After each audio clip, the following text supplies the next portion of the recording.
السلام عليكم اخواتنا وحبايبنا، وحشتونا جدا.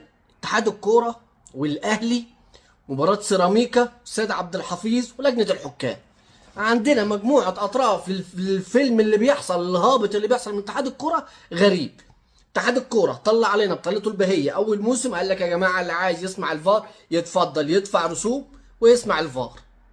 رجع اتحاد الكوره امبارح تاني بعت ميل للنادي الاهلي لما قلنا يا جماعه عايزين نسمع اللي حصل في الفار ونسمع اللي حصل في المباراه ما بين من الحكم تجاه لعيبه الاهلي وفي الحاله الجدليه، ونسمع اللي انتوا، لان انتوا سامحين بكده. الاول قبل ما نتكلم اتفرج شوف فيديو لرئيس نادي الزمالك السابق في اتحاد الكوره، اتفرجوا واسمعوا. انا في الاتحاد دلوقتي. ايوه يحصل كارثه، انا بقول لك وحياه المصحف يا سياده اللواء تحصل كارثه. ده كان فيديو لرئيس نادي الزمالك السابق مستشار مرتضى منصور، وهو رايح اتحاد الكوره بالليل وبيخش على الناس الحمامات وبيعمل مكالمات من غير لا سابق انذار ومن غير مواعيد ومن غير لجنه الحكام ومن غير اتحاد الكوره ومن غير الرئيس ومن غير حد ما يعرف. راجل رايح بمزاجه، بيخش في الوقت اللي هو عايزه ويخرج الوقت اللي هو عايزه. الاتحاد لما طلع علينا زي ما قلنا في بدايه الفيديو اول الموسم، قال لك يا جماعه اللي عايز يسمع حاجه في الفار يتفضل يدفع رسوم ويسمعها. نفسه هو الاتحاد اللي رجع تاني بيقول لك يا جماعه ما تدفعش وتعالى اتفرج. نفسه اللي هو بيقول لك في اول الموسم تعالى اتفرج براحتك. نفسه هو الاتحاد اللي جاي دلوقتي بيحط قوانين على مزاجه من غير لائحه، بيقول لك يا جماعه ما حدش يجي غير معاه كارنيهات عشان يخش يسمع، وممنوع التليفونات وفردين بس. طب يا بيه انت استندت كده بناء على لائحه؟ لا. طب بناء على قوانين؟ لا. طب انت بلغتنا بالكلام ده من اول الموسم؟ لا. طب انت بتقول الكلام ده بناء على مزاج ان هي عزبة ابونا؟ ده اللي اقدر اقوله. طيب غير ده كله بقول لك الاثنين يكون معهم كارنيهات موجوده في اتحاد الكوره، لها اصول في اتحاد الكوره. يعني في الاخر سيد عبد الحفيظ لا. طب سيد عبد الحفيظ لا ليه؟ برضه مش فاهم. طب اتنين بس ليه؟ برضه مش فاهم. طب انتوا بتستندوا على ايه؟ برضه مش فاهم. انتوا طلعتوا هليتوا علينا بطلتكم البهيه، انتوا اتحاد الكوره ورئيس لجنه الحكام، وجبت له فيديو من الدوري الكولمبوري وقلت له اتفرجوا يا عم يطلع حل نفس الحاله. لا، اتفرجوا حاله زي حاله ازاي يا عم؟ مش زيها هو كده. طب يا جدعان حللوا نفس الحاله. لا. ليه؟ برضه هو كده. انتوا عايزين ايه؟ ايه التعنت الغريب من اتحاد الكوره ولجنه الحكام ده؟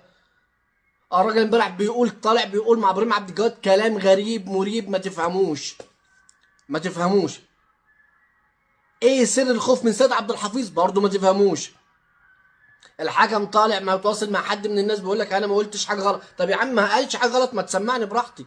طالع تقول لي بس 3 دقايق؟ هو ايه اللي 3 دقايق؟ انا جاي ازور السكه واروح.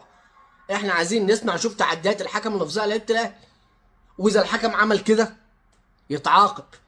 اذا طلع ناس في الاهلي بتتبلى عليه يتعاقبوا. ما حصلش حاجه لا كده ولا كده، يبقى احنا اطمنا وانت ما عندكش مشكله.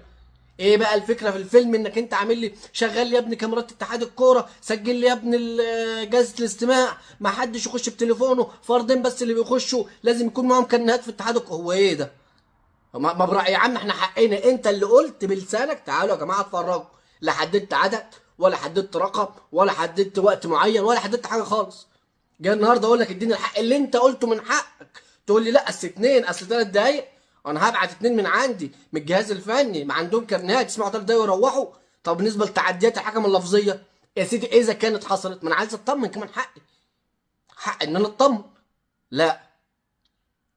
طلع بقى الناس اللي هم جبهة الكوره اللي بينتموا للنادي المنافس يقول لك ايه دي مش ضربه جزاء، بس لو للزمالك كانت هتبقى ضربه جزاء. يا عم ارحمنا، يا عم ارحمنا واحترموا عقولنا شويه يا جدعان. والله ما هي كده يا جدعان. انا في الموسم ده لعبت بتلعب وحش، دي حريه شخصيه، انا حر. انا فزت امبارح على سموحه 2-1 بطلوع الروح، وهطلع اساند وهسند في فرقتي وهزق وهنعدي الموسم وهنعدي سنه، لان انا عندي ثقه هناخد الدوري. في ناس من السوشيال ميديا الزمالك لغايه امبارح طلعت تقول لك جمهور الاهلي عنده ثقه انه هياخد الدوري. يا باشا انا عندي ثقه في فرقتي دي لاخر الكوكب والله. لان انا اصلا انا شفت اللي اكتر من كده. شفتوا انت معاك سكواد مرعب على حد كلامك في نهائي القرن وكسبتك. شفتوا انا بيني وبينك 7 8 10 نقاط و11 نقطه وكسبت الدوري. هفكرك بايه ولا ايه اللي فات؟ افتكر وشفت ان انا كان بيني وبينك والدوري كان ميت السنه اللي فاتت وكسبته.